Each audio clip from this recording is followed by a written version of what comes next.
The microenvironment has always fascinated me. I was not even in grad school yet. And I heard Mina Bissell give a talk where she showed a cell that she had taken from the prostate and put in a mammary microenvironment. And that cell actually started producing milk, which I thought was the most fascinating experiment I'd ever seen.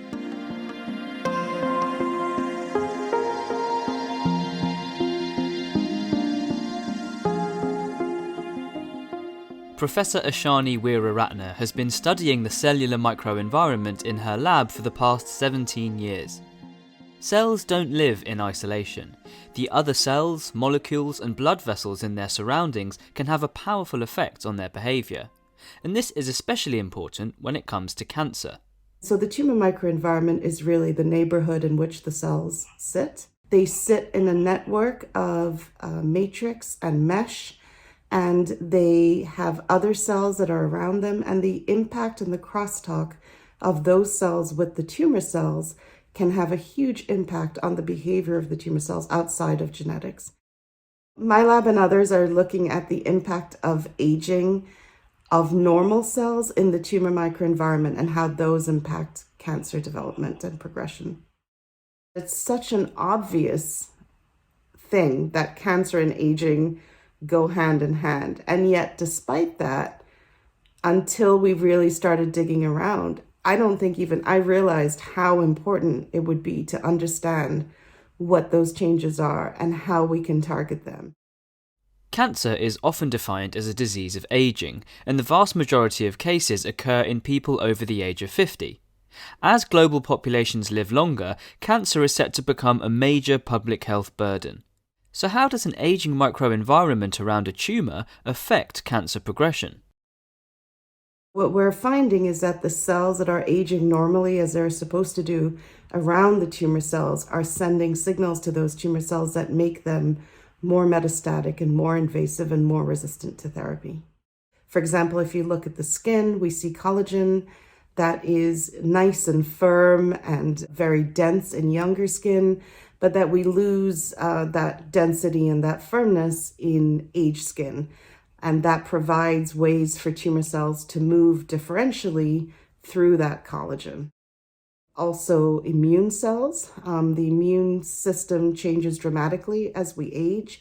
And what we're finding is that there are changes that are both beneficial as well as detrimental in the aged tumor microenvironment. So, for example, in melanoma, patients are often treated with therapies that boost the immune system, so immunotherapies, and we find that older patients actually respond much better to immunotherapy such as anti-PD-1 than younger patients because they don't have the same level of regulatory checkpoints that younger patients tend to have. So one of the things we've been most excited about recently is the fact that we have found changes that occur in tumor cells that we put into age microenvironments rather than young microenvironments. And we can actually target those changes. We see those changes in patients, and when we target them in mice, we can overcome therapy resistance and reduce metastasis. And so that is fascinating, and we're hoping to push that into clinical trials over the next few years. So are researchers currently paying enough attention to the effects of the aging tumour microenvironment? As a community, we're not really taking the aging microenvironment into account. We are designing preclinical studies that are all based in 6 to 8 week old mice. We don't really tailor our therapies from young to older patients.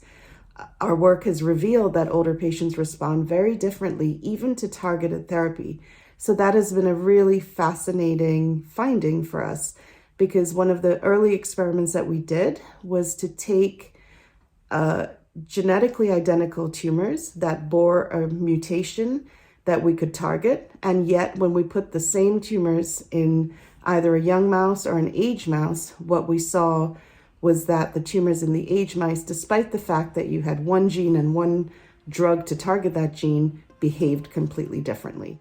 I think one of the most important milestones we're going to see over the next 5 to 10 years is the movement of some of this work into the clinic. So, for example, the target that I was speaking of earlier is a target that we can make a drug for, which we are doing, and then get into patients in a clinic.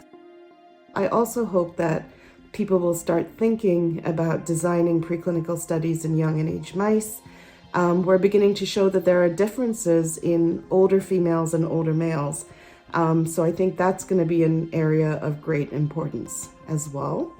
And finally, really what I'd like to see is the way we treat patients, how important it is to treat them according to their age.